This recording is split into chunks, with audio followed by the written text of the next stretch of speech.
Today we're going to talk about prime factorization and GCF. Some definitions for you. A prime number is a whole number that has exactly two factors, 1 and the number itself. So some examples of prime numbers are 7, 11, and 13. A composite number is a number greater than 1 with more than two factors. Some examples, 6, 10, and 25. To get to the number 6, I can multiply 1 times 6, but I can also multiply 2 times 3. That's why it is a composite number, because it has more than just two factors. Some numbers are neither prime nor composite. 1 has only one factor, so it will be neither prime nor composite, and the number 0 has an infinite number of factors, so that number also is neither prime nor composite.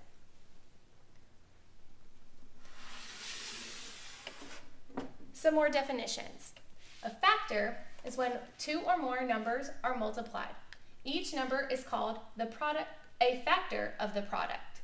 For example, 6 times 5 equals 30. So 6 and 5 are the factors of 30. Prime factors are factors that are prime numbers. So if I multiply 2 times 7, I get 14. 2 and 7 are the factors of 14. But 2 and 7 are also prime, so we call those the prime factors. Prime factorization is breaking a composite number into its prime factors. So if I go back to the number 30, 6 times 5 equals 30, but 6 is not prime, so this is not its prime factorization. We have to continue breaking the number 6 down until we get to all prime numbers. So 2 times 3 times 5 is actually the prime factorization of 30, because these are all prime numbers, and 2 times 3 times 5 is 30.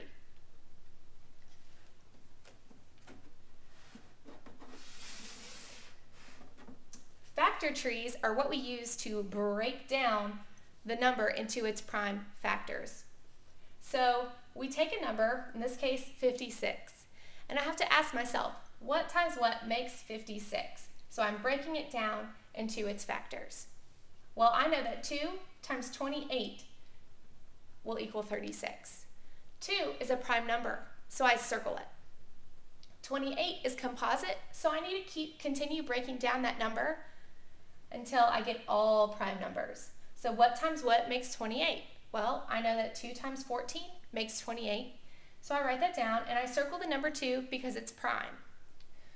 14 is composite, so I need to continue breaking that number down. 2 times 7 is 14. 2 and 7 are prime, so I'm done. I get to circle all of these numbers that are prime. Now I can write them as a list. I can list them out. 2 times 2 times 2 times 7 will equal 56. But I can also shorten that using exponents. I know that 2 times 2 times 2 is really 2 to the third power. So 2 to the third power times 7 is the prime factorization of the number 56. If I multiplied all this together, I would get 56. An additional problem, 420. So this seems like a very large number, but it's even. So it's an even number, and I can automatically tell that that number is divisible by 2. So I'm going to break this apart, and I'm going to say 2 times 210 will equal 420. 2 is a prime number, so I circle it. 210, again, that is also an even number. I know that 2 will go into it, so I can break that apart into 2 times 105. 2 is the prime number. I need to circle it. 105 can be broken down into 3 times 35. 3 is your prime number. 35 can be broken down into 5 times 7. So all in all, I've got 2 times 2 times 3 times 5 times 7. Those are my prime numbers that if I multiplied them together, I would get 420. Notice that I put them in numerical order. That's very helpful. If I list them using exponents, my final answer is 2 squared times 3 times 5 times 7. Again, in numerical order, using exponents when necessary. There are many ways to break down the numbers 56 and 420. If you did not break them down the way I broke them down, you will still get the same end result, or you should still get the same end result. If you do not, then we messed up somewhere in our math.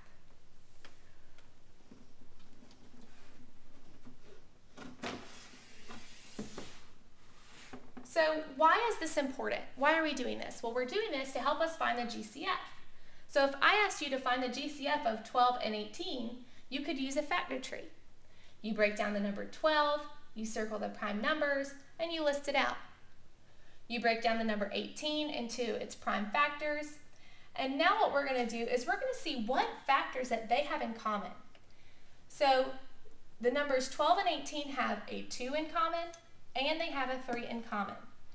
So the greatest factor that these two numbers have in common will be 6, because 2 times 3 equals 6. We'll use greatest common factor sometimes when we look at fractions. We will use this when we talk about word problems.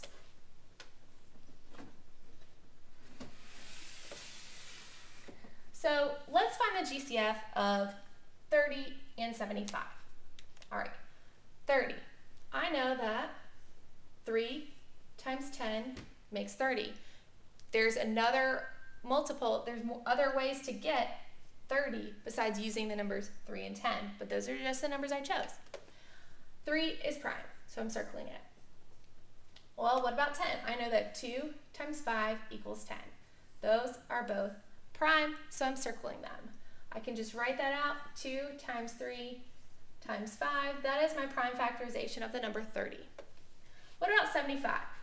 Well, I know that 3 times 25 is 75, because if I have 3/4, I've got 75 cents. So I know that 3 times 25 is 75.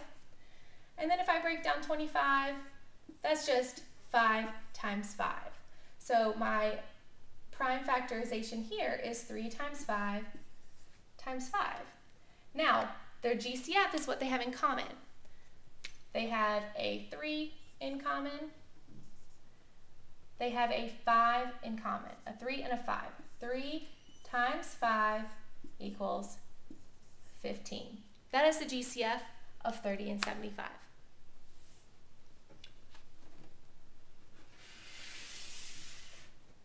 We can also use a Venn diagram to help us find the GCF. A Venn diagram is two circles put together, they overlap, and in the space overlap, that will represent what they have in common. In the space they do not overlap, that represents what they do not have in common. So if you'll just remember, to get the number 30, I multiplied 2 times 3 times 5.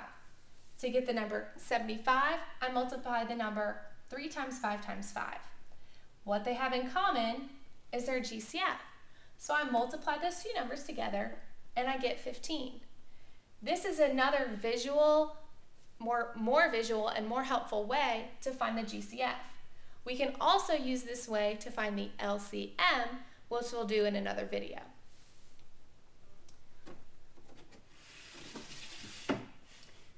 Lastly, we have some application problems, or one big application problem. It reads, there are 14 girls and 21 boys in Mr. Rice's gym class. To play a certain game, the students must form teams. Each team must have an equal number of boys on it and an equal number of girls. What is the greatest number of teams Mr. Rice can make if every student is on a team?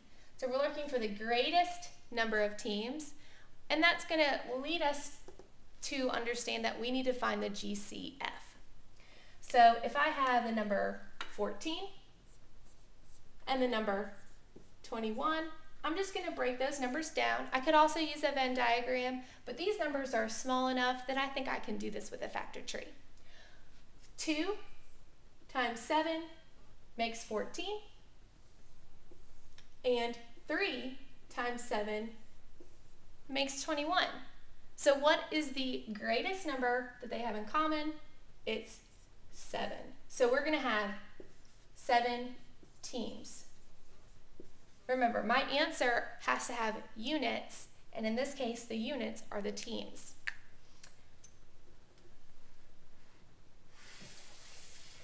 I want you to try some of these problems.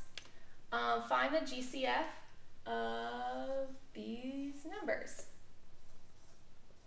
Find the GCF of 15 and 45, 56 and 40, and then 60 and 84. Do that tonight for homework. Bring it to class tomorrow and we'll talk about it.